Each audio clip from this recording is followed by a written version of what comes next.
Hello viewers, পরীর রাজা পরিচালন চ্যানেলে আপনাদের সবাইকে স্বাগত।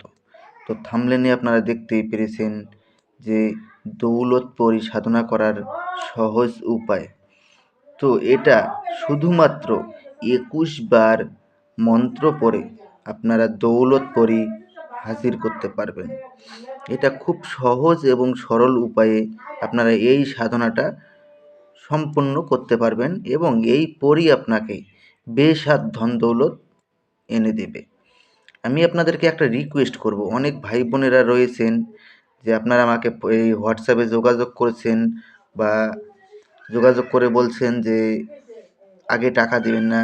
দেখেন, যারা টাকা দিতে পারবেন তাদেরকে চালান দিব, আর যারা দিতে পারবেন না তাদেরকে চালান দেওয়া সম্ভব না। কেননা চালান করতে গেলে প্রচুর খরচ হয়, তার জন্য টাকা আগে দিতেই হবে। আর যদি নিজেরা করেন আমি আপনাদেরকে ফ্রিতে অনুমতি দিয়ে দেব। অনুমতির জন্য আমাকে 5 পয়সাও দিতে হবে না।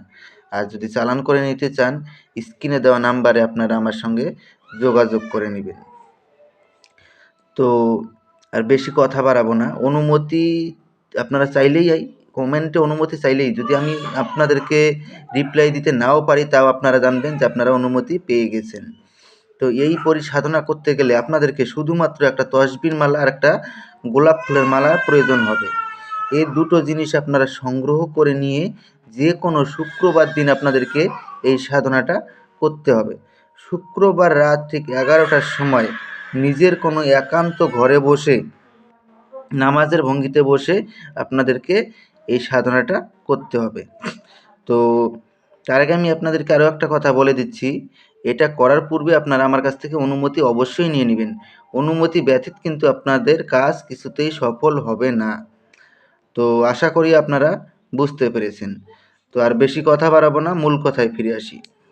এটা আমি একটা মন্ত্র স্ক্রিনে দিয়ে দিচ্ছি, আপনারা লক্ষ্য করে নিন। ওম নমো বিসমিল্লাহি রহিমান রব্বএন্নি মঙ্গল ফন্তসির।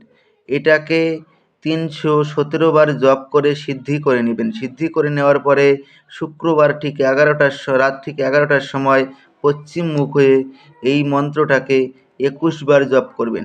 21 বার জপ করার সঙ্গে সঙ্গেই দেখবেন দৌলত পরী এসে আপনার সামনে বেসাত ধন দৌলত নিয়ে প্রকট হয়ে যাবে। যখন প্রকট হবে তখন পরীর গলায় আপনারা গোলাপ ফুলের মালা পরিয়ে দিবেন। পরী গোলাপ ফুলের মালা স্বীকার করার সঙ্গে সঙ্গে ও আপনার বশ্যতা স্বীকার করে নেবে এবং আপনার আদেশ অনুযায়ী চলবে। তো তারপরে আপনারা ওনাকে বলবেন যে আপনাকে কি নামে ডাকলে পরে আপনি আমার সামনে এসে প্রকট হবেন।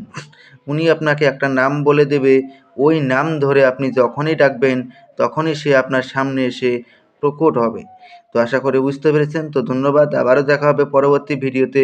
এ পর্যন্ত সুস্থ থাকবেন, ভালো থাকবেন।